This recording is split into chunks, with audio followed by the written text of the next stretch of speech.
Follow the money. What do you mean? Where? Oh, I can't tell you that. But you could tell me that. I'll keep you in the right direction if I can, but that's all.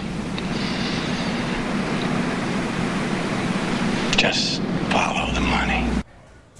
Follow the money indeed. Today, we're launching a new segment examining one of the most destructive forces at work in our political process, special interest dollars influencing laws and bankrolling candidates, frequently in secret and through incredible manipulation. In just a minute, the secrets of a lobbyist who actually works to change laws for companies who pay him. He tends to work in public. But first, a little background.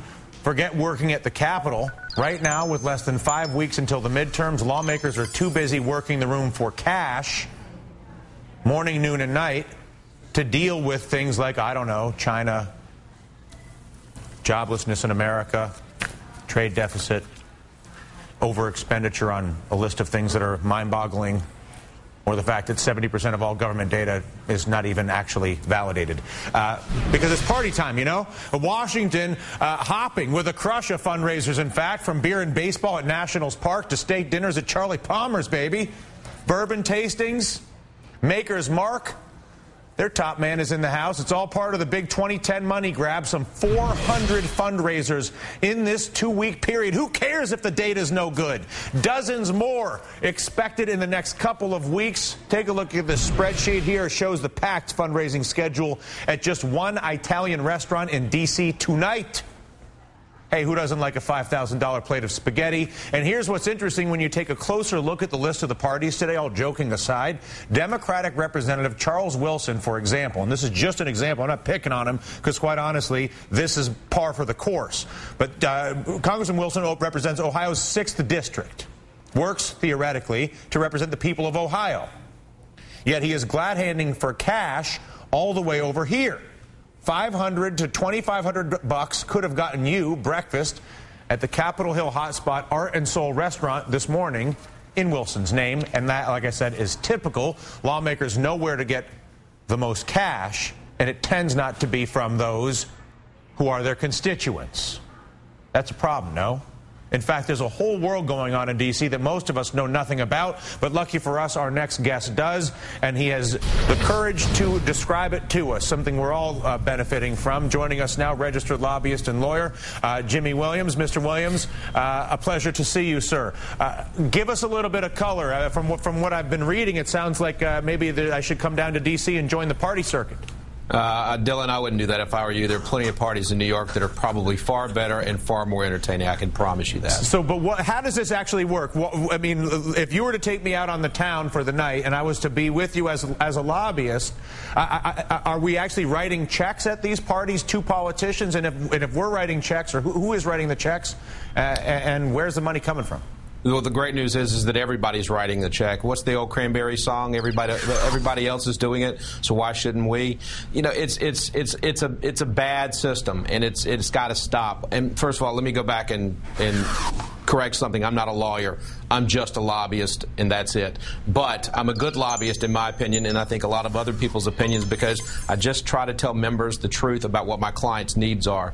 Do I write checks? Yes, I write checks. I will write a bunch of checks this week because that's what you do in this city. People don't go home and raise money. They raise money here. I will go to 3 different receptions tonight. I will write a check for 3 different receptions tonight.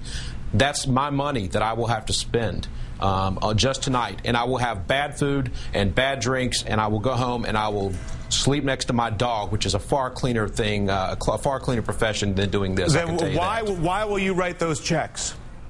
You write those checks because that's the price of playing in politics in Washington today. And by the way, it's not today. You just played the clip from All the President's Men. The only thing that was missing there is a bad suit and a cigarette. This is a system that has to stop. Money is so invasive in every single thing that we do in this city. And the NBC Wall Street Journal poll just came out today. It even asked the Tea Party folks, respondents, people that align themselves with the Tea Party. 73% of folks that align themselves with the Tea Party, these are conservatives, right, said that special interest money corrupts the system. So if that's the case, if 73% of the conservative American people think that money corrupts the system, get it out. Get rid of it. Take it out of the system right now and let policy play against policy. That's real Washington, in my opinion. But the reality is it's going the exact opposite direction. If my conversations with you are any indication and what I read in the newspapers are any indication, particularly with these so-called super PACs where there's more money than ever. Is that right? Yeah, listen, I mean, 36, what's a super PAC? Let's be honest about it. It's not a PAC at all. A PAC is a political action committee.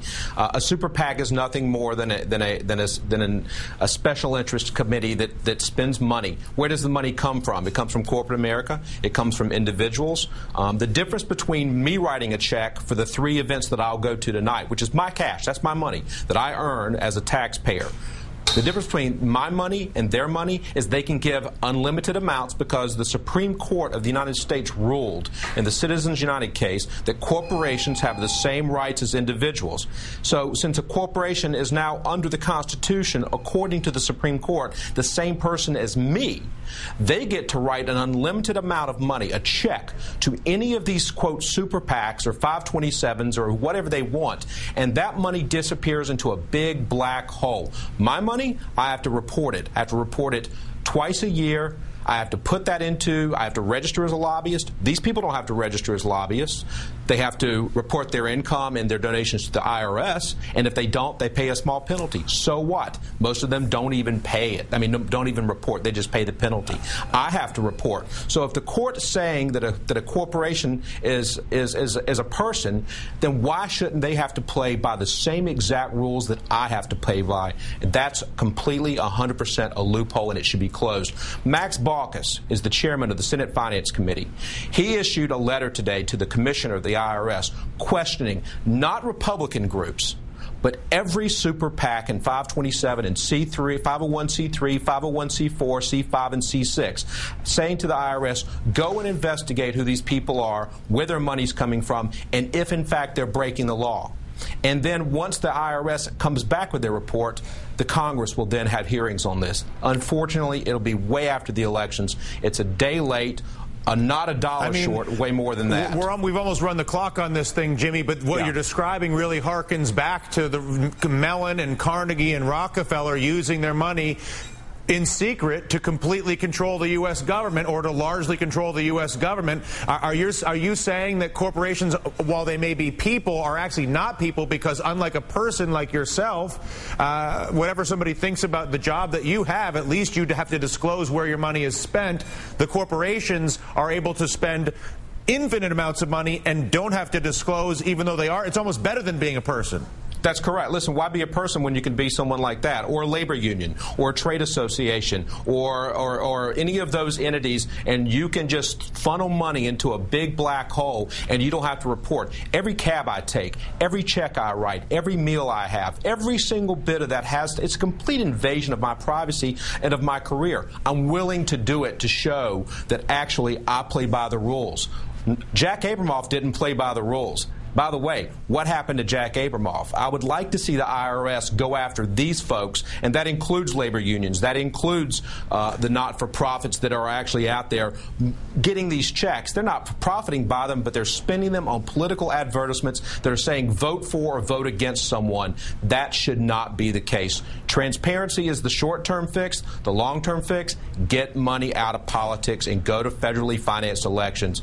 If 180 million people filed taxes in 2008, every one of those people, if they gave $4, that would get every single member of Congress, every senator, and the president of the United States $1 million per cycle to run on. $4 equals $1 million to run ads. And by the way, I just want to say this. I know we're running for time, but let's be honest about this. Who in the end, and your guys up there upstairs in your office building aren't going to like this very much, but I'm just going to be blunt about it because I like to be blunt. If we go to federally financed election, in the end, who's it going to hurt the most? It's going to hurt the TV stations and the networks because that ad money is going to disappear and vanish in thin air, and then what are they going to do for revenue? Or they might actually have to provide valuable information and analysis and create an audience, which is a harder thing to do. I cannot tell you how much I appreciate not only your coming on, but your candor. Before I let you go, Jimmy, just because what you're saying is so alarming and so concerning, and I think it's understandable that you say what you say.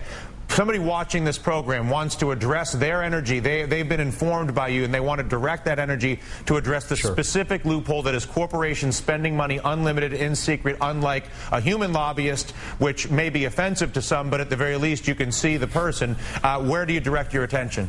Call your member of Congress. Call your senator. Call the White House. Call the Chamber of Commerce. Call Emily's List. If you're a member of a labor union, call your labor union. Call your elected representatives and the people that represent you both publicly and privately and say to them, I don't want a single penny of my money.